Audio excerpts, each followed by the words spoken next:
What's up, everybody? This is Ms.Marjon. Just want to check in. Just finished reading my second book for this month or whatever. I'm on a roll. This book, I love Renee and Gil. They sent this to me and everything. God bless them. I love them. And it's the Singles Blueprint for Dating and Marriage. I finished this in a day and a half. All right, y'all. And I must say, I gotta give a shout out to them, an amazing couple that I had the honor of interviewing on my podcast. But anyway, excellent read. I suggest, especially those who are single, looking either to be in a relationship or you're already in one. Please get this book. Get this book. Okay. I want to make sure I do the right. Okay, because Renee gonna be like, you had me covered up. But anyway, y'all, I enjoyed it. There was some notes that I took. This book was so good and so special to me because I could relate to it. It just wasn't something I just read and then it kind of like went in one ear or one eye and out the other. But I was able to kind of see where I am, even in the relationship that I'm currently in.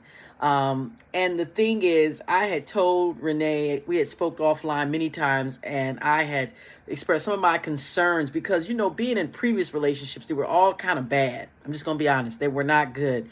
And this particular relationship that I was in, I wanted to make sure I did things correctly, if you know what I mean. So let me just say this, y'all. In this book, I was able to kind of see where I am.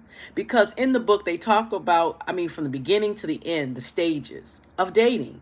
And even to the point of where, when you first meet someone and you get all those goosebumps and butterfly feelings to where you're starting to see, okay, is this something going to be long-term that's going to end up in engagement and marriage, or we just going to, go our separate ways? So kudos to Gil and Renee because it talked about the red flags and the warning signs. One of the things that stood out to me was commitment and engagement. That was chapter number 10, I believe. And that to me spoke on preparing, evaluating, and seeking confirmation. First of all, y'all, this book talks about putting God first. You got to put God first in anything you do, but definitely in relationships, because I feel like in relationships, that's why it's such a money maker. And that's why if you're a relationship expert, you can make a lot of money and people really come after your advice because people are constantly trying to figure out the secret sauce of relationships, but there is none. Well, one thing is for sure, and Gil and Renee talk about it, is putting God first. You got to have God in your relationship. All right.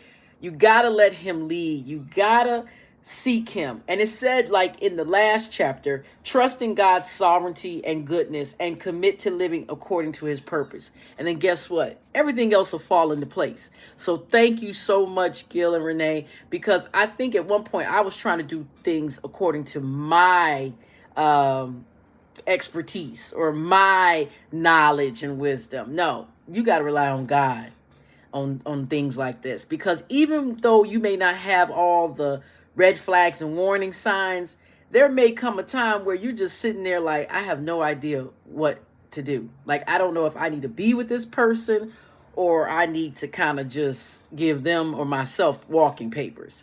And I must say, after reading this book, it has confirmed and kind of told me what I needed to do in my relationship that I'm currently in.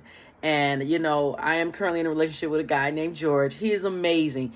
And, we have seen some ups and some downs. But through it all with this book, I realized that I am going to trust God and I'm going to stay in it. And I am going to let God lead me. And I even talked to my boyfriend and we both agree. We're going to put God first before intimacy, like as far as anything sexual. No.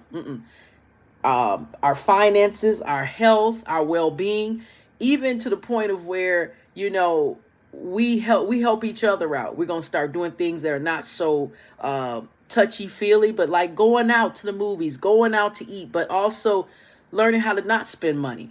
So there you go, y'all. I hope Renee, Gil, you are going to blow it through the water with this one, all right? Because so many single people need to hear what you have to say in this book. So make sure y'all go and get y'all copy, because I'm telling you, it blessed me tremendously.